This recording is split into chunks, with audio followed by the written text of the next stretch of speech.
Hello everyone, welcome back to my channel. मी प्रियंका तुमचं सगळ्यांचं माझ्या चॅनलवरती स्वागत करते. गळा मोकळा वाटतो ना. ॲक्च्युली ना इथे रॅश आली आहे पूर्ण, सो म्हणून मी गळ्यातून काढून टाकलं आहे. असो, मी सकाळ सकाळ उठून गेली होती एका एक्झामला आणि मी फक्त स्वयंपाक करून गेली होती. बाकी सगळं मी तसंच ठेवलं होतं. पण एवढी खराब हालत नव्हती घराची. फक्त किचन टाकून गेले होते. आता घराची हालत बघ त्या दोघांनी कशी केली. हार्दिकला मी त्यांच्याजवळ ठेवला होता आणि माझा अवतार पण मी जस्ट पोचली आहे ॲक्च्युली. सो तसाच मी बसने ट्रॅव्हल करून वगैरे असं झालं आहे. असो, पण माझ्या घराची अवस्था बघा. हे बघा, दिसतंय? हे जी सगळी खेळणी त्या रूममध्ये, ह्या रूममध्ये सुद्धा त्यांनी सगळी खेळणी तिकडं हॉलमध्ये आहे तो बास्केट त्याचा, तिथून ही सगळी खेळणी इथं आणली आहे. शिवाय ह्या बेडवरती खेळणी आणि ह्याच्या बाबांनी हे ड्रेस सगळे सुकवलेली कपडे इथं आणून ठेवली. हा ढिगारा वेगळा, ह्याची खेळणी वेगळी. आणि ही सगळी खेळणी बॅक कॅमेऱ्याने दाखवते. हे रूम, हे इकडे ते पूर्ण कपाट तिकडं हलवलं आहे, सगळी कपडे बाहेर आली आहे. ॲक्च्युली त्याला व्हील्स आहे ना, तर आता तो ते कपाट हलवतो छानपणे आणि इकडे तिकडे खेळवतो. लिटरली बघा, भांडी हे सगळं पडलंय. आले आले असं घर बघितलं ना, असो आवरायला तर लागणार आहे. चला पटापट आवरून घेऊ. त्याच्याशिवाय मला बसायला सुद्धा घरात जागा नाही आहे. आणि किचन मी सगळा तसं सकाळी टाकलं आहे, तो तसंच आहे, तोही मला बघायचा आहे. असो, आज पहिल्यांदाच ब्लॉगमध्ये आले. असो, दुपारनंतर काहीही शूट केलं नाही. खूप बोर झालं होतं लिटरली. सकाळी हार्दिकचा जो पसारा आवरून त्याच्यानंतर काही शूट केलं नाही. म्हटलं उद्या बघूयात, आपण लाईव्ह घेऊयात, असं चाललं होतं माझं, म्हणजे व्लॉग न टाकता. पण म्हटलं नंतर आम्ही गप्पा मारत बसलो आत्ता जस्ट, आणि स्क्रोल करता करता एक न्यूज आली. म्हणजे अशा रोजच येतात, पण म्हटलं चला ह्याच्यावरती आपण आज बोलूयात काहीतरी. ह्यांच्याशी डिस्कस करत होते. सो म्हटलं चला ह्यांच्याच तोंडून आपण ते ऐकूयात की त्यांना काय वाटतं त्या न्यूजबद्दल. मग कुठली न्यूज पाहिली तुम्ही? हेच आता क्रूरतेचं आत्ता चालू आहे सगळं. आता जस्ट स्क्रोल करत बसलो होतो. त्या स्क्रोलिंगमध्ये रोज काही ना काहीतरी बलात्काराचे येत आहेत, मर्डरचे येत आहेत. कोण नवरा बायकोला मारतंय तर बायको नवऱ्याला मारते, कोण ड्रममध्ये टाकतंय, कोण सिलेंडरमध्ये टाकतंय, कोण गडावरून पुरतंय, कोण बाथरूममध्ये पुरतंय, कोण मिक्सरला बारीक करतंय, कोण गडावरून ढकलून देतंय. हेच टॉपिक म्हणजे नवरा बायकोच्या नात्याला पूर्णपणे कलंकच लागलेला आहे. दुसरी गोष्ट आता असं आहे की कुठल्या वयाची कोण काय बघतच नाही. एवढी क्रूरता वाढली की बलात्कार म्हणजे 3 आणि 10 आणि 12 वर्षाच्या मुलींच्या वरती जर हे नराधम जर बलात्कार करत असतील तर यांना सरकार चौकामध्ये फाशी का देत नाही, किंवा अशी कठोर शिक्षा का काढत नाही की ज्याच्यामध्ये मी आता स्क्रोल करताना वर्ध्यामध्ये 12 वर्षाच्या मुलीवरती बलात्कार करून तिला दगडाने ठेचून मारली. नसरापूर प्रकरणाला 2-3 महिन्यांनी त्यांना फाशी दिली. तेच नाही, काल परवा कालचीच न्यूज ना ती बाळाची. त्या बाळाची नवजात बाळ होतं, नवजात बाळाला चुलतीच आहे गेस ना. ती फक्त आई आणि त्या जावेची हे होती, काय म्हणतात, भांडणं झाली का, मोठ्या लोकांची भांडणं ही लहान बाळाचा पाय मोडला. म्हणजे मला वाटत नाही ते हार्डली महिन्याचं पण नसेल ते बाळ, इतकं छोटं बाळ होतं ते.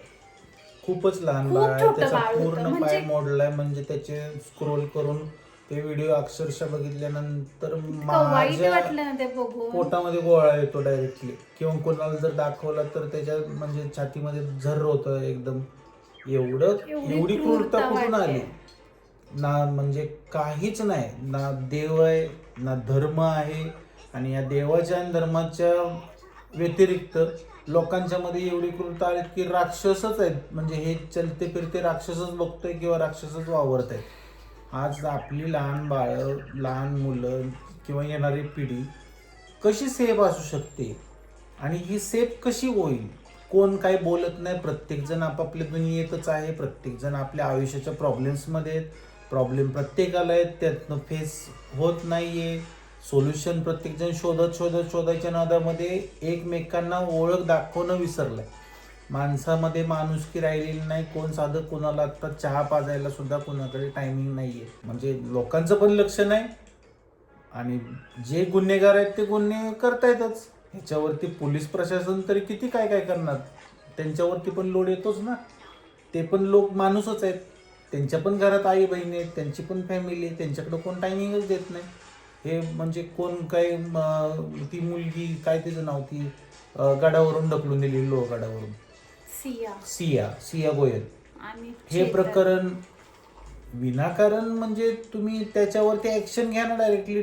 TRP वाढवण्यासाठी दुसरं प्रकरणला झाकण्यासाठी कुठलं तर प्रकरण उचलून पकडायचं, हेच चालू आहे. मीडिया तर काही विषयच नाही. मीडियाचं, सोशल मीडियाचं पॉवर आज आपल्याला माहीतच आहे. कोण कुठं जातो सांगता येत नाही. कोण कधी फेमस होईल. सोशल मीडियाचा पण फायदा पण करतायत आणि गैरफायदा पण करतायत. वापर पण करतायत आणि गैरवापर पण करतायत. लोकांचं काय चाललंय हे एकदम वर्स्ट आहे. नवरा बायकोच्या नात्याला पूर्णपणे कलंक आहे. लग्न म्हणजे एक लहान मुलांचे भांडेकुंडीचे डाव असतात ना, तसं ते लग्न झालं. आज म्हणजे लग्न 2-3 वर्ष कशाला. मग काही लोकांचे महिन्यात होत आहेत, काही 6 महिन्यात होत आहेत, कोण कोणाला मारूनच टाकते. म्हणजे डिवोर्स हा प्रश्नच नाही. एक्स्ट्रा मॅरिटल अफेअर वेगळेच, ते अफेअर्स वेगळेच. लोकांना काय म्हणजे एकनिष्ठपणा हा ना स्वतःच्या आयुष्यात आहे ना राजकारणामध्ये राहिलाय. लोक म्हणतात पूर्वीच्या काळात हे नव्हतं. असं नाहीये. पूर्वी पण हे होतं, पण तेव्हा सोशल मीडिया नव्हती. ते पण झालंच. पण पूर्वीच्या काळी खरंच म्हणजे लोकांना बघायची तरी ॲटलिस्ट किंवा बाबा हा माणूस आहे. आता माणूसच नाही, माणसाला प्राण्याप्रमाणे बघायला लागलेत, प्राण्याप्रमाणे ट्रीट करायला लागलेत. नवीनच आता हे सिलेंडरमध्ये बॉडी ठेवली. हे काय आत्ता ह्याचं ना अगोदर कधी झालं होतं किंवा काय, ते ड्रमचं लोकांनी त्याला चेष्टेनं घेतलं.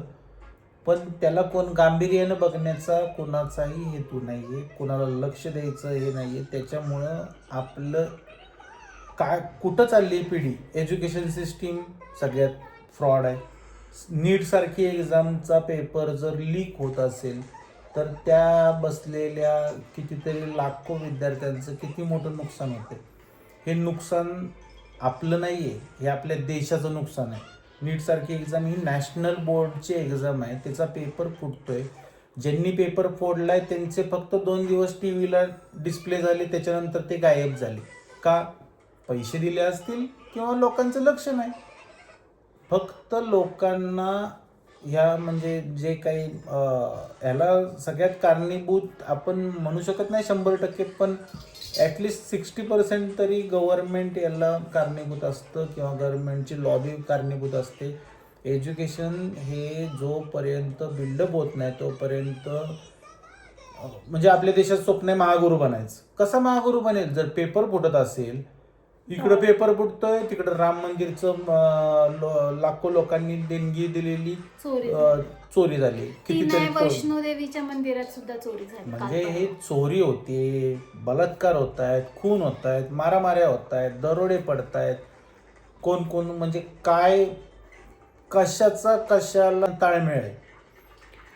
आणि आता म्हणजे आता हे काय झालंय, लोकशाहीच्या ऐवजी हे मला असं वाटते की हे आता हुकुमशाहीकडं कन्व्हर्जन चालू आहे. या क्रूरतेला आपल्याकडं अजिबात कोणत्याच प्रकारचा मार्ग जर निघत नसेल, याला जर न्यायालयीन जर काय म्हणतात त्याला न्याय मिळत नसेल, तर मग ह्याच्यातून मार्ग काढायचा कसा?